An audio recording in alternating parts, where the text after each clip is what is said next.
السلام علیکم پیارے بچوں، کیسے ہیں آپ؟ امید ہے بالکل ٹھیک ہوں گے اور ایمان کی بہترین حالتوں میں ہوں گے۔ تو پیارے بچوں، آج ہم اپنے اس سیگمنٹ میں جس میں ہم آپ کو ایک حدیث اور ایک کہانی سناتے ہیں، شعبہ اطفال کی طرف سے ایک بہت اچھی سی کتاب کا تعارف لے کر آئے ہیں، اور کتاب کا نام ہے میرے نبی میرے آئیڈیل۔ ہے نا آئیڈیل؟ ہر مسلمان کے آئیڈیل ہے محمد صلی اللہ علیہ وآلہ وسلم، اور ہمیں امید ہے کہ اتنی پیاری پیاری حدیث سننے کے بعد تو ہم نے اپنی آئیڈیل کی بتائی ہوئی حدیثوں پہ عمل بھی شروع کر دیا ہوگا۔ تو چلے بچوں، ہم آپ کو ایک حدیث پڑھ کے سناتے ہیں، اور وہ حدیث بھی ہم آپ کو اسی کتاب میں سے سنا رہے ہیں۔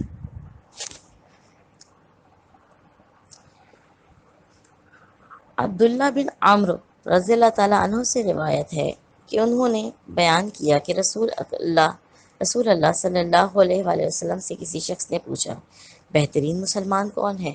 آپ صلی اللہ علیہ وآلہ وسلم نے فرمایا، من سلم المسلمون من لسانہ و یدہ، یعنی حضور صلی اللہ علیہ وآلہ وسلم سے جب کسی شخص نے پوچھا کہ بہترین مسلمان کون ہے، تو آپ صلی اللہ علیہ وآلہ وسلم نے فرمایا، جس کی زبان اور جس کے ہاتھ سے دوسرے مسلمان محفوظ رہیں۔ تو دیکھا بچوں، آپ نے سنا کہ کتنی پیاری حدیث ہے۔ تو اب ہم آپ کو ایک ٹوسٹ کی طرف لے کے چلتے ہیں۔ ٹوسٹ یہ ہے کہ آج ہم آپ کو کہانی کے بجائے ایک بڑا دلچسپ قصہ سنانے جا رہے ہیں۔ بڑا دلچسپ ہے، آئیے بتاتے ہیں۔ ہوا کچھ یوں کہ آپ کے ہی جیسے بچے کے گھر ہم گئے، اس کا نام علی ہے۔ دیکھا تو وہ سو رہے تھے، بڑی گہری نیند میں تھے، منہ پورا کھلا ہوا تھا اور گال پہ ہاتھ رکھا ہوا تھا۔ ہمیں بڑی دیکھ کر ہنسی آئی، ہم نے سوچا کہیں مکھی منہ میں نہ گھس جائے، تو ہم ذرا منہ ہی بند کر دیتے ہیں۔ لیکن جیسے ہی ہم ان کے قریب گئے تو ہم چونک گئے۔ آپ کو پتہ ہے کیوں چونکے؟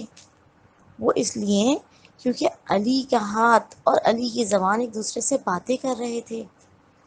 سنیں گے کیا باتیں کر رہے تھے؟ آئے ہم آپ کو سناتے ہیں۔ ہاتھ، السلام علیکم۔ زبان، وعلیکم السلام۔ کہیے کیا حال ہیں؟ چند دنوں سے خلاف معمول خاموش خاموش رہتی ہیں، اپنے 200 گرام وزن سے بڑے بڑے کارنامے انجام نہیں دے رہی۔ الحمدللہ میں ٹھیک ہوں، اور یہ تو آپ کو معلوم ہے کہ میں اور آپ اپنی مرضی سے کچھ نہیں کر سکتے۔ اللہ تعالیٰ نے ہمیں جس انسان کے اختیار میں دیا ہے، ہم اس کی مرضی سے چلتے ہیں۔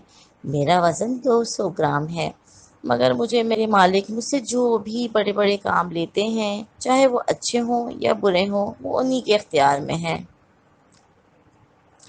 ہاں یہ بات تو صحیح ہے بھائی، ہم اپنی مرضی سے کچھ بھی نہیں کر سکتے، ہمارے مالک کی مرضی ہے کہ ہم سے اچھے کام کروائیں یا برے۔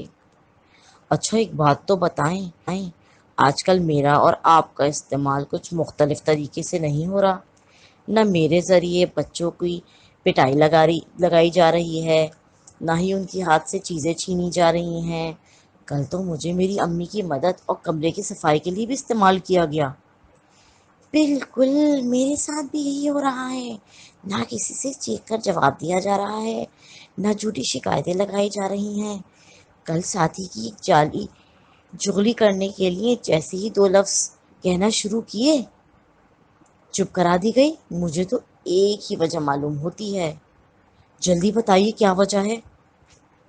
ارے دراصل ہوا یہ کہ کل علی کے گھر پہ ان کی والدہ کی سہیلیاں آئیں، ان کے بیٹے تھے عثمان جو علی کے ہم عمر تھے۔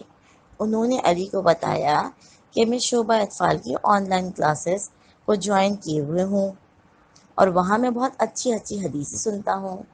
انہوں نے علی کو ایک بہت پیاری سی حدیث سنائی، اور وہ حدیث یہ تھی کہ تم میں اس شخص کا اسلام سب سے بہتر ہے جس کی زبان اور ہاتھ کے شر سے دوسرے محفوظ رہیں۔ کتنی اچھی بات ہے کہ ہم جس شخص کی اختیار میں ہیں اس نے نہ صرف یہ حدیث سنی بلکہ اس کے اوپر عمل بھی کیا. الحمدللہ. تو دیکھا بچوں، کتنا اچھا بچہ تھا. نہ صرف اس نے حدیث سنی بلکہ اس پہ عمل بھی شروع کر دیا. اب ہم سب کا کام کیا ہے کہ ہم نہ صرف اس حدیث پہ بلکہ ہم نے اب تک جو بھی حدیثیں سنی ہیں اور انشاءاللہ تعالیٰ آگے جو بھی حدیثیں سنیں گے ان پہ نہ صرف سنیں بلکہ اس پہ عمل بھی کریں اور ساتھ ساتھ اپنے ساتھیوں کے بھی بتائیں. جیسے علی کے ساتھی نے بتایا علی کو تو اس نے اچھی بات سیکھ لی. ہو سکتا ہے آپ سے بھی کوئی اچھی بات سیکھ کر اس پہ عمل شروع کر دے تو آپ کو ثواب ملے گا.